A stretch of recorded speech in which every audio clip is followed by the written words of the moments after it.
A South Korean newspaper reporting U.S. and North Korean officials meeting recently to talk about a second summit to be held between President Trump and North Korean dictator Kim Jong Un. President Trump said an announcement will be made in the, quote, not too distant future. The president says sanctions against North Korea will continue to be enforced until more progress is made in those talks. Joining us tonight, retired four-star general, Fox Business chief strategic analyst, General Jack Keane. Jack, great to have you with us, and let's start with North Korea. Do you see signs for optimism here?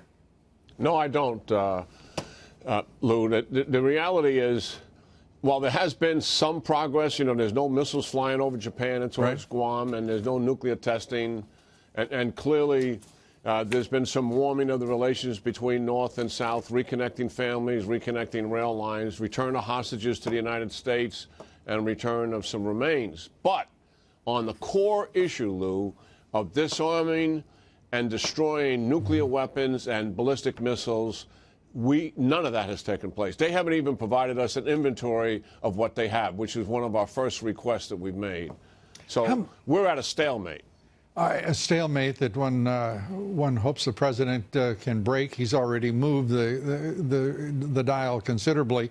Let's turn to, China and the U.S. Missile destroyer that going through the disputed South China Sea Islands, and China calling it a provocation. Do they not understand that the United States will preserve free navigation of the seas? Yeah, well, because the Chinese are clearly bullying our allies in the region, South China Sea, East China Sea, routinely, intimidation, coercion campaigns, and certainly they're claiming these waterways, which are obviously international waterways of their own. We are doing absolutely the right thing here.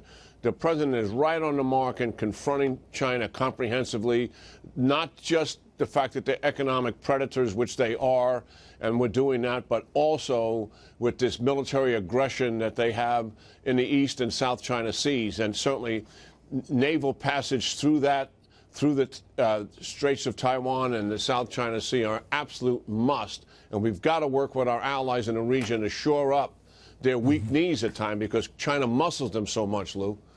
Well, Japan certainly is pivotal, I would think, to preserving if you will, a presence that is a counterweight to China. The Japanese, do you see them as being at all wobbly, or do you see them as being consistent and strong in their alliance with the United States? Yeah, the Japanese have been consistent. I think this is the leader that the president may talk to more than any other leader in the world. I'm talking about Abe of Japan, and they clearly are on the same page when it comes to dealing with China.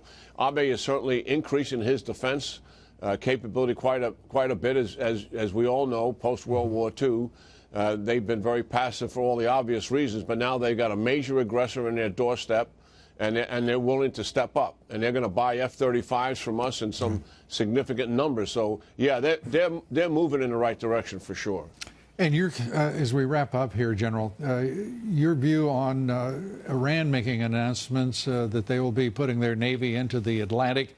The Russians are also moving into the hemisphere, whether it be with Cuba, whether it be with Venezuela, and we're not entirely sure of what their intentions are. And China, throughout the southern hemisphere, the southern South America in this hemisphere. Your thoughts about how serious the threat is and the appropriateness of our response to this point? Yeah, the threat is very serious. And I don't think there's been a president post-World War II that has had to deal with so many countries malign and aggressive behavior. The obvious Russia and China, big power competition, once again, regional ambitions as well as global threats.